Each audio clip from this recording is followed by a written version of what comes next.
तेलंगणातील संगारेड्डी जिल्ह्याचा परिसर, जिथे विकासाची नवी स्वप्ने फुलत होती, तिथेच आमीनपूर नगरपालिका क्षेत्रातील सर होम्स नावाच्या एका शांत वसाहतीत एका छोट्या कुटुंबाच्या आयुष्यात एक अदृश्य आणि असह्य भय हळुवारपणे आपला विळखा घालत होते. हे कुटुंब होते श्रीकांत आणि मनीषा यांचे. त्यांच्या संसाराची कहाणी इतर कोणत्याही कुटुंबासारखीच आनंदी आणि प्रेमळ होती. त्यांचे घर गोंडस मुलगी अन्वी हिच्या किलबिलाटाने भरलेलं होतं. अन्वी म्हणजे मनीषाचा श्वास, तिचं जग. श्रीकांत एका खाजगी कंपनीत नोकरीला होता, तर मनीषा एक गृहिणी आपल्या मुलीच्या भविष्याचं स्वप्न रंगवत होती. परंतु या सुखी चित्राला एक अनोळखी छटा मिळाली होती. ही छटा होती भीतीची, बाहेरच्या जगाला सामान्य वाटणाऱ्या एका गोष्टीची, पण मनीषाच्या मनाच्या खोल कोपऱ्यात एका महाकाय राक्षसासारख्या वाढलेल्या भयाची. ती गोष्ट म्हणजे मुंगी. गेले काही महिने मनीषाच्या वर्तनात श्रीकांतला जाणवण्या इतपत बदल झाले होते. ती घराच्या स्वच्छतेबद्दल अतिशय संवेदनशील झाली होती. तिच्या मनात एक अनामिक हुरहुर होती. श्रीकांतने पाहिले होते की स्वयंपाकघरातील किंवा जमिनीवरील एखादी साधी मुंगी दिसली तरी ती थिजून जायची. तिच्या डोळ्यात एक तीव्र दहशत उमटायची. नुसत्या मुंग्यांच्या अस्तित्वाने तिच्या हातापायांना कंप सुटायचा. ती लगेच जागेवरून उठून दूर पळायची आणि बराच वेळ घाबरलेल्या अवस्थेत राहायची. सुरुवातीला श्रीकांतला वाटले की ही सामान्य स्त्री सुलभ भीती असेल, पण हळूहळू या भीतीचे स्वरूप गंभीर होऊ लागले. मनीषा मुंग्यांच्या भीतीने घराबाहेर पडणे टाळू लागली. तिला घराच्या प्रत्येक कोपऱ्यात, भिंतीवर, अगदी पलंगावरही मुंग्या असल्याचा भास होऊ लागला. रात्री झोपतानाही ती दचकून उठायची.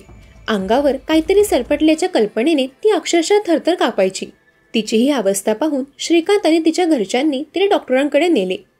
तिथेच त्यांना कळाले की ही सामान्य भीती नसून हा एक गंभीर मानसिक आजार आहे, मायरमेकोफोबिया, मुंग्यांची असह्य, तर्कहीन आणि टोकाची भीती. मनीषा कुटुंबाने तिच्यावर उपचार सुरू केले. औषधे, समुपदेशन आणि मानसशास्त्रज्ञाचे मार्गदर्शन. श्रीकांतने कोणतीच कसर सोडली नाही. तो दररोज मनीषाला समजावत असे, धीर देत असे. अन्वीला मिठी मारून तो तिला सांगायचा, आम्ही दोघे आहोत ना तुझ्यासोबत, मग घाबरू नकोस. मनीषालाही वाटायचं या भयातून बाहेर पडावे. हसण्याचा प्रत्येक प्रयत्न करायची, अन्वीसोबत खेळायची. पण मायरमेकोफोबियाची सावट तिच्यावर इतके खोलवर रुजले होते की एका क्षणात तिची सारी शक्ती नाहीशी व्हायची. कधी कधी तर श्रीकांतला घराच्या प्रत्येक कोपऱ्यात अँटी किलर फवारणी करावी लागायची. मनीषाला क्षणभर शांत वाटायचे, पण लगेचच त्या भिंती मागून येत आहेत, त्या जमिनीतून बाहेर पडत आहेत असं बोलून ती पुन्हा चिंतेच्या गर्तेत जायची. उपचार सुरू असतानाही तिच्यासाठी हे जग जिवंत नर्क बनले होते. मुंगी हे जगण्यासाठी लागणाऱ्या आशेचे प्रतीक न राहता तिच्यासाठी मृत्यूच्या संदेशाचे प्रतीक बनले होते. तो मंगळवारचा दिवस. दिवसभर सर्व काही सामान्य वाटत होतं. सकाळी श्रीकांत कामावर निघण्यापूर्वी मनीषाशी बोलला होता. तिने नेहमीप्रमाणे काळजी घ्या असे म्हटले होते. श्रीकांतला नेहमीप्रमाणेच थोडी काळजी वाटत होती, पण तो कामावर गेला. संध्याकाळचे 6:30 वाजले असतील. श्रीकांत कामावरून थकून घरी परतला. सर होम्स सोसायटीच्या गेटमधून आत येताना त्याने एकदा घराकडे पाहिले. आतून असामान्य शांतता जाणवत होती.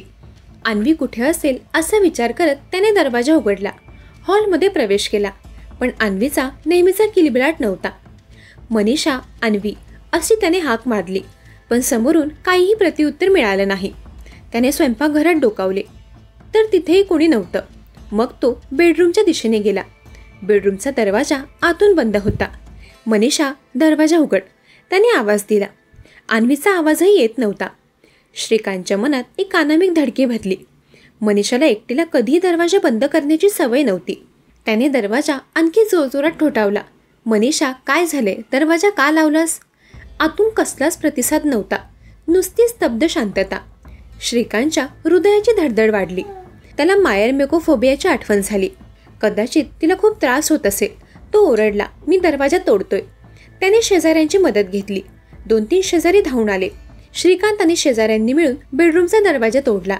दरवाजा तुटताच आतलं दृश्य पाहून सगळ्यांच्या काळजाचा ठोका चुकला. खोलीत फॅनला लटकलेल्या अवस्थेत मनीषाचे निष्प्राण शरीर होते. तिच्या चेहऱ्यावरचे भाव तीव्र वेदना आणि भीतीने ग्रासलेले दिसत होते. आईच्या जवळ अंथरुणावर गोंडस अन्वी झोपलेली होती. बहुधा मनीषाने तिला झोपेची गोळी दिली असावी, जेणेकरून तिला या वेदनादायक क्षणांची जाणीव होऊ नये. श्रीकांतच्या पायाखालची जमीन सरकली. तो धाय मोकलून रडू लागला. शेजाऱ्यांनी लगेच पोलिसांना बोलावले. तेलंगणा पोलीस घटनास्थळी दाखल झाले. त्यांनी मनीषाच्या खोलीची तपासणी केली. पोलिसांना तिच्या खोलीत एक कागदी चिठ्ठी नोट सापडली. ही नोट म्हणजे मनीषाने जगाला दिलेला शेवटचा संदेश होता. हेच ते अंतिम सत्य होते, ज्याचा खुलासा आजवर केवळ मनीषाच्या मनात दडलेला होता. पोलिसांनी ती चिठ्ठी उघडली. श्रीकांतसह उपस्थितांचे डोळे त्या शब्दांवर खिळले.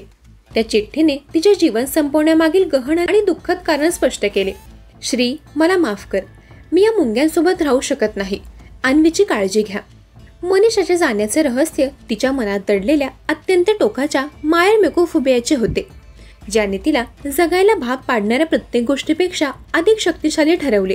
तिने लिहिलेल्या चिठ्ठीने हे स्पष्ट केले की तिने जगाचा त्याग करण्याचा निर्णय कोणत्याही कौटुंबिक किंवा भौतिक कारणाने नव्हे, तर एक केवळ अदृश्य लहान जीवाच्या अनावर भीतीमुळे घेतला.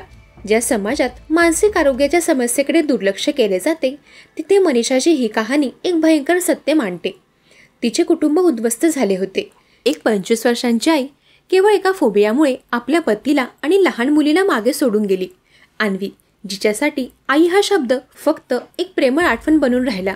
आणि श्रीकांत, ज्याच्या आयुष्यात पत्नीचं प्रेम आणि मायरमेकोफोबियाचे दुःख हे दोन्हीही कायमचे कोरले गेले.